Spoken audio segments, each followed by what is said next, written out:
नमस्कार साथियों, कैसे आप सभी। आई होप कि आप सभी अच्छे होंगे, मस्त होंगे और अपनी पढ़ाई सही तरीके से कर रहे होंगे। साथ ही आप सब लोगों ने क्या ग्रुप डी का फॉर्म डाला? नहीं डाले हैं ना? कुछ बच्चे डाल दिए हैं, कुछ अभी नहीं डाले हैं। पोस्ट प्रेफरेंस पे फंसे हुए हैं। सर पोस्ट प्रेफरेंस कौन सा डालें? नंबर 1 पर कौन सा, 2 पर कौन सा, 3 पर कौन सा, 4 पर कौन सा?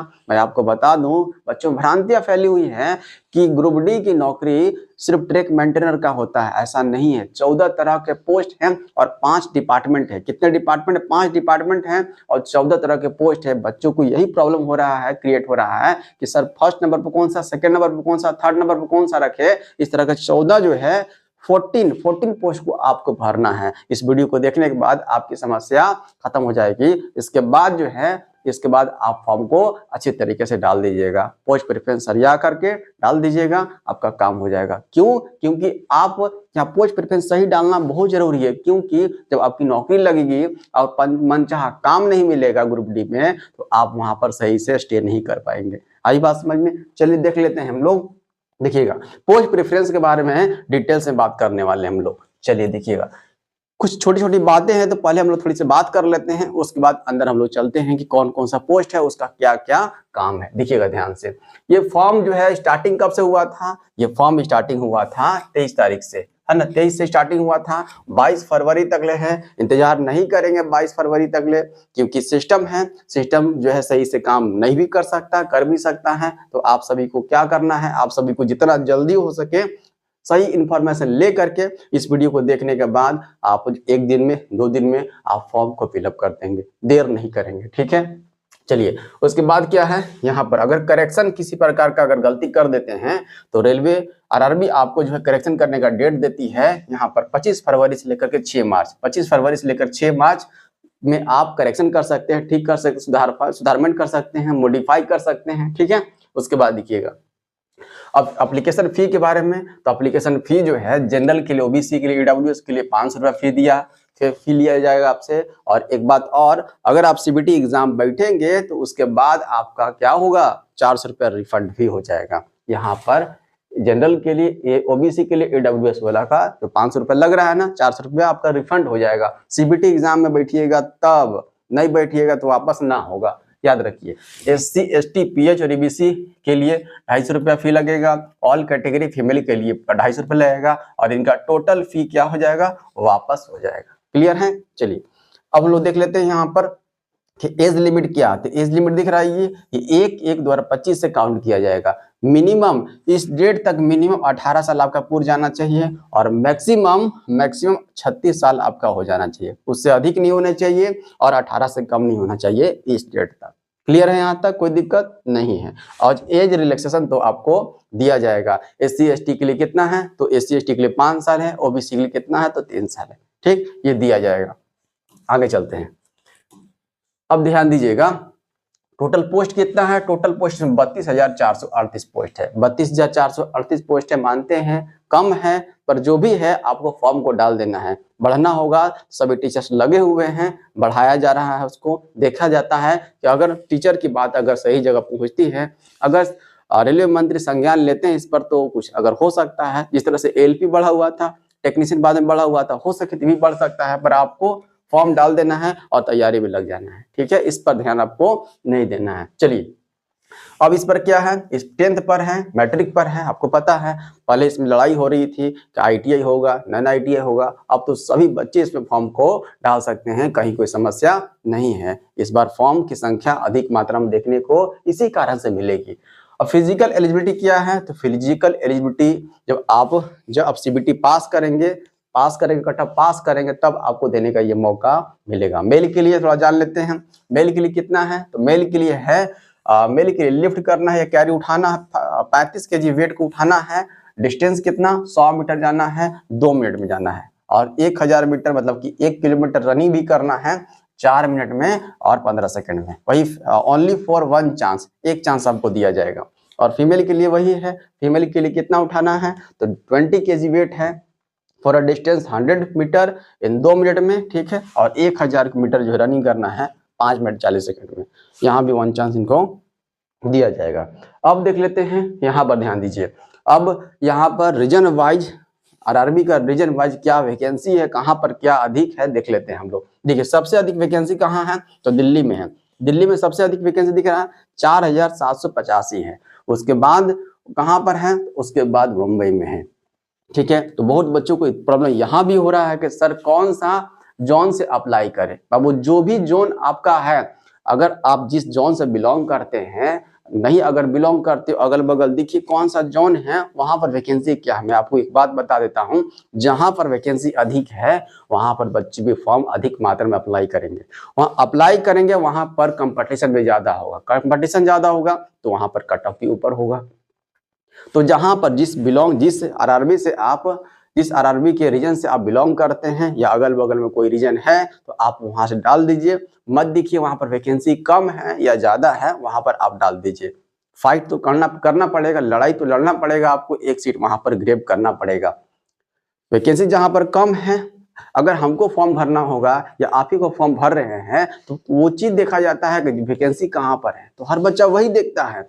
जो आप देख रहे हैं वो बच्चा हर कोई वही देखेगा, हम भी वही देखेंगे कि अधिक से अधिक वैकेंसी कहाँ पर है, वहीं पर डाला जाएगा। और वहां पर भीड़ भी ज्यादा होगा, भीड़ ज्यादा हो तो कटअप जो है, जाहिर सी बात है जहां पर कम है, कम वैकेंसी है वहां पर तो बच्चे कम जाएंगे। इसके कंपेयर में देखा जाए तो अधिक यहाँ पर कट ऑफ जाएगा। 5 नंबर 10 नंबर 6 नंबर 8 नंबर जो भी हो, इससे तो कंपेयर में अधिक जाएगा। इसलिए आप जो भी रीजन से बिलोंग करते हैं वहां डाल दीजिए, तो 4 नंबर 6 नंबर 8 नंबर आपको कम ही वहां पर लाना पड़ेगा। किसके कंपेयर में, जहां पर अधिक वैकेंसी है उसके कंपेयर में। आई बात समझ में, तो अगल बगल रीजन देख करके डाल दीजिएगा। कंफ्यूजन दूर हो गया यहाँ का। चले आगे बढ़े, देखिएगा। अब देखिए यहाँ पर रेलवे ग्रुप डी में जो भ्रांतियां फैली हुई है, यहाँ 13 तरह का नहीं 14 तरह का पोस्ट है, ध्यान समझिएगा। 14 तरह का पोस्ट कौन कौन सा है, देखिए यहाँ पर लिखा हुआ है। 5 डिपार्टमेंट है। डिपार्टमेंट कितने, 5 है। कौन कौन सा डिपार्टमेंट है, ट्रैफिक डिपार्टमेंट है, इंजीनियरिंग डिपार्टमेंट है ना, सिग्नल एंड टेलीकम्युनिकेशन डिपार्टमेंट है, एसएनटी को बोलते हैं। और कौन डिपार्टमेंट है, देखिए मैकेनिकल डिपार्टमेंट है, इलेक्ट्रिकल डिपार्टमेंट है। ये 5 तरह का डिपार्टमेंट है और सभी में अलग अलग पोस्ट है। ध्यान समझिएगा, देखिएगा वैकेंसीज भी लिखा हुआ है यहाँ पर। तो ट्रैफिक में कौन सा पोस्ट है, तो पॉइंट्समैन बी का पोस्ट है। किसका, पॉइंट्समैन बी का। काम क्या होता है बताएंगे, बहुत अच्छा तरीके से आपको समझाएंगे। वैकेंसीज यहाँ 5058 है। देखिए पहले समझ लीजिए। इंजीनियरिंग डिपार्टमेंट में 4 तरह का पोस्ट है, देख रहे हैं ना, 4 तरह का। असिस्टेंट ट्रैक मशीन का यहाँ पर पोस्ट है 799। असिस्टेंट ब्रिज का पोस्ट है 301।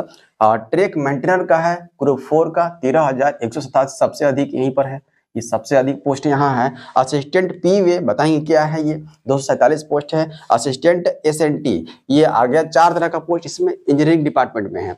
और एसएनटी में सिग्नल टेलीकम्युनिकेशन में असिस्टेंट सिग्नल एंड टेलीकम्युनिकेशन का यहाँ पोस्ट है, यहाँ पर 2012 पोस्ट है। क्लियर है, यहाँ पर चलते हैं देखते हैं आगे।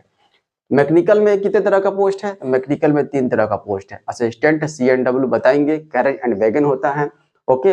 असिस्टेंट लोको सेट डीजल है, यहाँ पर कितना है पोस्ट 2587 है। यहाँ पर कितना है, असिस्टेंट लोको सेट डीजल 420 है। असिस्टेंट वर्कशॉप मैकेनिकल कितना है 3077 है। और इसके बाद इलेक्ट्रिकल में चलते हैं, तो असिस्टेंट टीआरडी है 1381 पोस्ट है यहाँ पर। असिस्टेंट लोको सेट इलेक्ट्रिकल का है, यहाँ डीजल का था, यहाँ इलेक्ट्रिकल का। चीजें बता रहे हैं आप सबों को, आगे बता रहे हैं कि काम क्या होता है फोटो के साथ। 950 यहाँ पर सीट है। असिस्टेंट ऑपरेशंस है इलेक्ट्रिकल, यहाँ पर सीट कितना है 744 है। असिस्टेंट टीएलएडीसी, ये ट्रेन लाइट और एसी है ना, इसका सीट कितना है तो 1041 है। और इसके बाद असिस्टेंट टीएलएडीसी वर्कशॉप का कितना है तो 624 है। क्लियर है यहाँ तक, देख रहे हैं ना, ये 14 तरह का पोस्ट है। यही पोस्ट प्रेफरेंस बच्चों को दिक्कत हो रहा है कि पहले कौन सा भरे, सेकंड कौन सा, थर्ड कौन सा। इस वीडियो को देखने के बाद आप सही तरीके से पोस्ट प्रेफरेंस भरने के लिए आप खुद से डिसीजन ले सकते हैं। काम जानिएगा ना तो सही, सबसे पहले अच्छा जो काम लगेगा उस काम को वहां पर रखिएगा फर्स्ट में। उसके बाद उससे जो कम होगा, कम प्रेफरेंस होगा, उसको नीचे रखिएगा। फिर थर्ड में फोर्थ में करके फुलफिल कीजिएगा। देखिए खुद से, चलिए चलते हैं देख लेते हैं। देखिए फर्स्ट है आपका पॉइंट्समैन, ये ट्रैफिक डिपार्टमेंट के अंदर में आता है, ठीक है। देखिए क्या काम करता है, ये जो भी रेलवे जो भी ट्रेनों की आवाजाही होती है उस पर जो है सही सिग्नल देना, उसको सही सिग्नल देना, सही ट्रैक उसको बताना, किसका काम है? पॉइंट्समैन का काम है। ये प्लेटफॉर्म पर देख रहे हैं ना, प्लेटफॉर्म पर एक बंदा खड़ा है, ये क्या करता है? जो भी ट्रेन आता है जाता है उसको हरी झंडी दिखाता है। यही निकल करके आपको हरी झंडी दिखाना है कि सही ट्रैक पर आप जा रहे हैं कि नहीं जा रहे हैं। वही सही ट्रैक इसको निर्देशित करना ट्रेनों को, ये पॉइंट्समैन का काम है। इसकी ड्यूटी कभी कभी लोको पायलट के साथ भी लगती है, कभी कभी लोको पायलट के साथ भी लगती है। ड्यूटी इसकी 8 घंटे होती है, अगर देखा जाए जनरल तो कभी कभी 12 घंटे की ड्यूटी भी हो जाती है ना।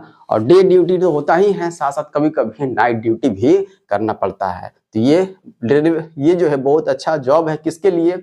ये जॉब है आपके बॉयज के लिए। गर्ल्स के लिए बताएंगे, गर्ल्स के लिए कौन कौन सा है। गर्ल्स के लिए नहीं है, बॉयज के लिए बहुत अच्छा ये है कि प्लेटफॉर्म पर आपको क्या करना है? तो प्लेटफॉर्म पर आपको खड़े होकर के ट्रेनों की जो आवाजाही होती है उसको सही सिग्नल देना है ना, कि आप सही ट्रैक पर जा रहे हैं या गलत ट्रैक पर जा रहे हैं, आपके सही ट्रैक क्या है, गलत ट्रैक क्या है, ये सब चीजों को बताना कि किसका काम है? तो पॉइंट्समैन का काम है। क्लियर है? तो कभी कभी ये जो है लोको पायलट के साथ भी जाकर के अपनी ड्यूटी देते हैं। ठीक है, यही लिखा हुआ है। भूमिका क्या है? स्विच संचालन ट्रेनों को निर्देशित करना, रेलवे यार्ड में ट्रेनों को सही ट्रैक पर गाइड करना, पॉइंट्स और सिग्नल ऑपरेशन में सहायता करना, यार्ड में ट्रेनों के सुचारू संचालन को सुनिश्चित करना। सिंगल एक्सचेंज 8 से 12 घंटे की ड्यूटी लोको पायलट के साथ भी होती है, डे और नाइट दोनों होती है। क्लियर है यहाँ तक? कोई दिक्कत समझ में आ रहा है आपको? चलते हैं आगे। इसकी पोस्ट कितनी है? 5058 है। ये ट्रैफिक हो गया। अब देख लेते हैं हम लोग जो है, यहाँ देख लेते हैं असिस्टेंट ट्रैक मशीन। ये ट्रैक मशीन दिख रहा है आप सबों को। इसी ट्रैक मशीन को मरम्मत करना, रख रखाव रखना, ठीक करना, इसमें जो भी औजार लगे हुए हैं, जो भी मशीन लगा हुआ है उसको मरम्मत करना, ठीक करना ही ट्रैक असिस्टेंट ट्रैक मशीन का काम है। अब इसमें क्या होता है?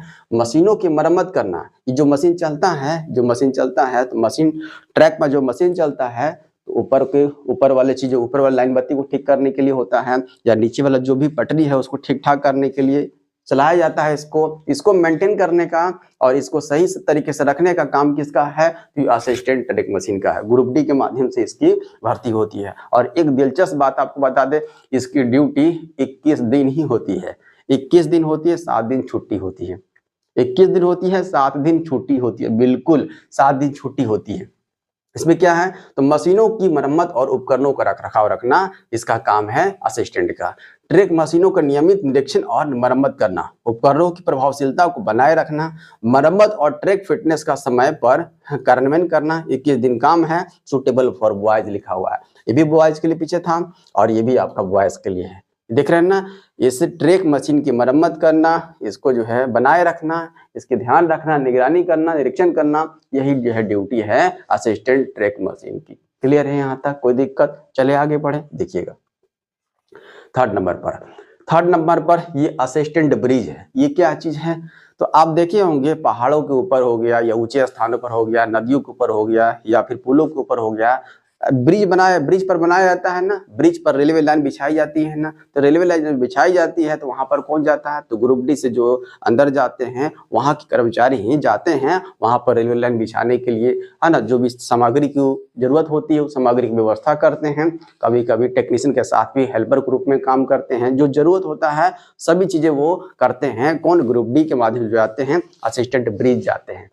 तो ये जो जॉब है आपका, ये जॉब क्या एक जगह होता है? नहीं।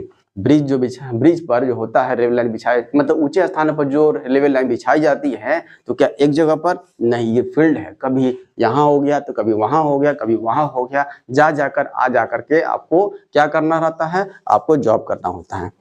ये फील्ड जॉब है। अगर आप फील्ड जॉब के लिए इंटरेस्टिंग है तो आपके लिए बहुत इंपॉर्टेंट है, ये जॉब हो जाता है। ठीक है, देखिएगा ध्यान से। ये क्या करता है? तो पुलों का निर्माण, जो भी पुल है उसका निर्माण और रखरखाव मदद करता है। ओके, पुल निर्माण में सामग्री की व्यवस्था करना, जो भी इस पुल पर देखिए ना रेलवे लाइन बिछाई गई है उस पर जो है ध्यान रखना, निगरानी रखना, उस पर जो है पुल के डिजाइन और मरम्मत कार्य में मदद करना, पुराने पुलों की स्थिति का आकलन करना और सुधार कार्य करना। टेक्नीशियन के हेल्पर के रूप में भी कार्य करते हैं। ओके, और ये फील्ड आपका जॉब है। फील्ड जॉब के लिए इंटरेस्टिंग है तो आपके लिए बेटर जॉब है ये। क्लियर है? जिसको आप प्रेफरेंस में डाल सकते हैं, दूसरे नंबर, तीसरे नंबर, चौथे नंबर पर डाल सकते हैं। ठीक है, चले आगे बढ़े। कोई दिक्कत यहाँ तक हुआ? ये फील्ड जॉब है लड़कों के लिए, बॉयज के लिए। अब लड़कियों के लिए चलते हैं। लड़की के लिए अभी नहीं है, ये अभी आया है ट्रैक मेंटेनर। जो ये आपको बता रहे थे कि भ्रांतियां फैली हुई हैं बच्चों में कि ट्रैक मेंटेनर का पोस्ट ही सिर्फ होता है, जिसमें ग्रुप डी में ऐसा नहीं है। ट्रैक मेंटेनर का होता है, बट ये भी देखिए बहुत सारे पोस्ट भी है। 13,187 पोस्ट यहाँ पर देख रहे हैं ना। ट्रैक मेंटेनर का सबसे अधिक अगर पोस्ट कहा जाए किसका है, तो इसी ट्रैक मेंटेनर का पोस्ट है। क्लियर है यहाँ पर। देखिए इसमें क्या है, ये ट्रैक का मरम्मत करता है, रख रखाव रखता है ना, और ट्रैकों की देखभाल करना, मरम्मत करना इसका काम है। ये है ट्रैक मेंटेनर। ट्रैक मेंटेनर नाम से पता चल रहा है, ट्रैक पर टूट फूट और अन्य समस्याओं की पहचान करना, पटरी को सही स्थिति में बनाए रखना ही इसका काम है। रेलगाड़ियों की सुरक्षा, सुचारू आवाजाही के लिए ट्रैक की सही स्थिति की जांच करना ही इसका काम है, ट्रैक मेंटेनर का काम है। क्लियर है यहाँ पर। ट्रैक मेंटेनर क्या होता है, 13,187 पोस्ट यहाँ पर दिया गया है इसके लिए। चलिए आगे बढ़े, चलते हैं आगे। अब यहाँ पर क्या है, देखिए जो पीवे था, पीवे का मतलब ही क्या है, परमानेंट वे है। परमानेंट वे है पीवे का मतलब। ये क्या करता है, जो भी यहाँ ट्रैक मेंटेनर है ना, इसी ट्रैक मेंटेनर का सहायक के रूप में कार्य करता है। ट्रैक मेंटेनर को जो भी जरूरत होता है चीजें, वो सबको व्यवस्था करता है और उसको उसके साथ में रहता है।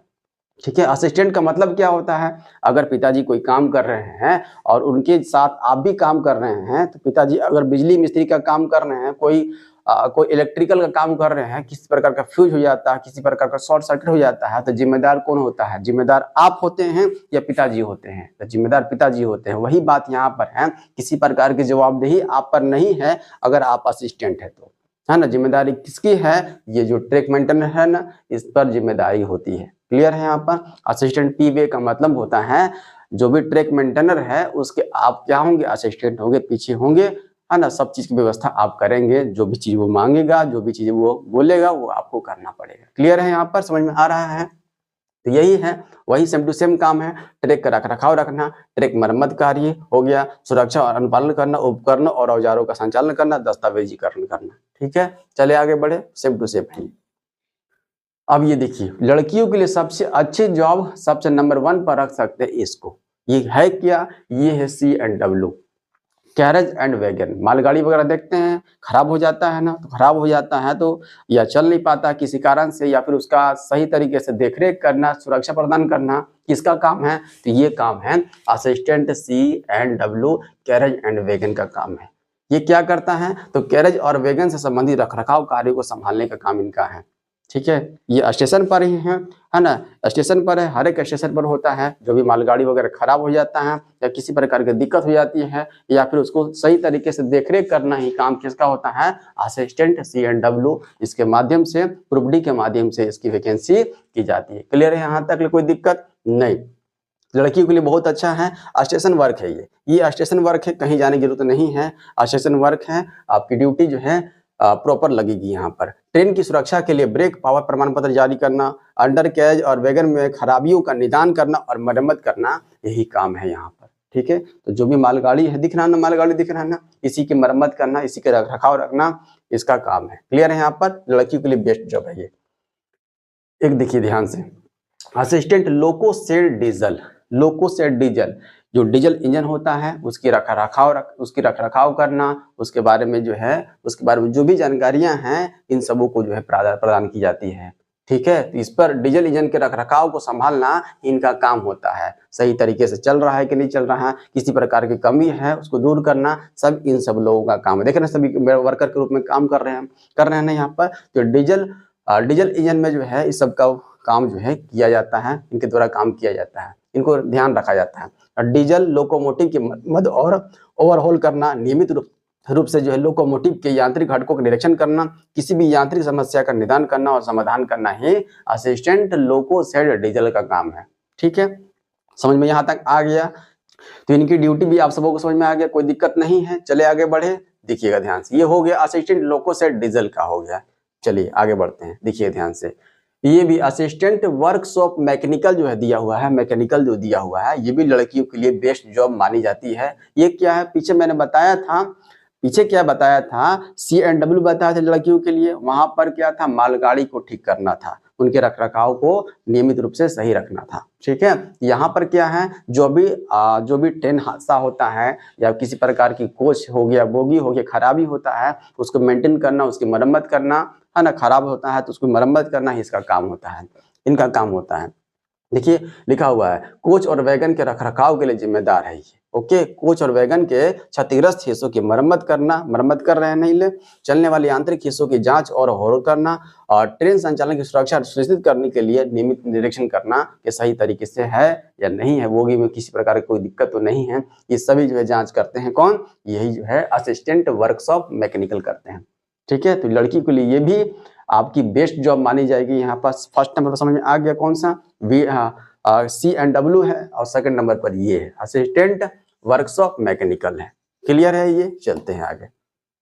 ये देखिए क्या है, ये है SNT, जिसको सिग्नल एंड टेलीकम्युनिकेशन होता है। जो भी सिग्नल होता है ना, रेड जलता है, ग्रीन जलता है, येलो जलता है, सब जलता है ना, तो उसकी भी जो भी तार बिछाई जाती है नीचे वगैरह, जिससे होता है मेंटेन होता है, उसी को क्या करना, रख रखाव रखना, उसी पर ध्यान रखना ही, निरीक्षण करते रहना ही असिस्टेंट SNT का काम है। असिस्टेंट SNT का काम है। ये भी आपको कहीं जाने की जरूरत नहीं है, ये आपके उसी स्टेशन में, जिस स्टेशन में आपकी ड्यूटी दी गई है उसी स्टेशन पर आपको देखना होता है, कहीं जाने की जरूरत नहीं होता है। क्लियर है ये, तो सिग्नल प्रदान करना, इंटरलॉकिंग सिस्टम के साथ काम करना, है ना, और देखते हैं सिग्नल सिस्टम की स्थापना करना, रखरखाव रखना, ट्रेन इंटरलॉकिंग और स्वचालित सिग्नलिंग सिस्टम में सुधार करना, आपातकालीन स्थिति में सिग्नल सुधार करना, सुटेबल फॉर गर्ल्स के लिए लिखा हुआ है ना, सुटेबल फॉर गर्ल्स है, तो C&W है, उसके बाद वर्कशॉप है, और उसके बाद SNT है। लड़कियों के लिए 3 जॉब सबसे बेस्ट यहाँ पर दिया गया है। क्लियर है, यहाँ तक कोई दिक्कत नहीं है। ये सिग्नल एंड टेलीकम्युनिकेशन जो भी है, जो भी तार वगैरह जाती हैं किसके लिए, तो फोन के लिए जाती है, उस सबको भी ध्यान रखना, नजर रखना, निगरानी करते रहना, ये भी सब इनका काम है। क्लियर है, चलते हैं आगे।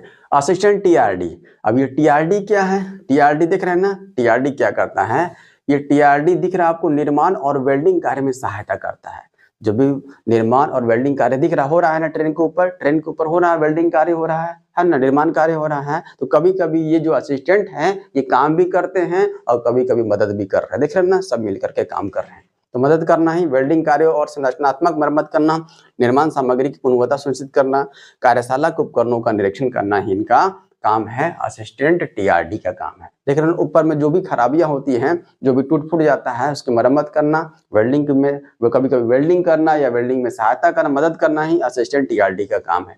क्लियर है, चलिए आगे बढ़े, देखिएगा ये क्या, असिस्टेंट लोको सेट इलेक्ट्रिकल। इससे पहले क्या था, असिस्टेंट लोको सेट डीजल था, वहां पर डीजल इंजन की निगरानी कर रहे थे, डीजल इंजन का रखरखाव कर रहे थे। बट यहाँ पर क्या है, यहाँ पर इलेक्ट्रिकल से चीजें जो भी है, इलेक्ट्रिकल से जुड़ी चीजें जो है, अगर ट्रेनों में किसी प्रकार खराबी होती है तो उसको ठीक करने का, उसकी जवाबदेही किसको है, ये असिस्टेंट लोको सेट इलेक्ट्रिकल का है।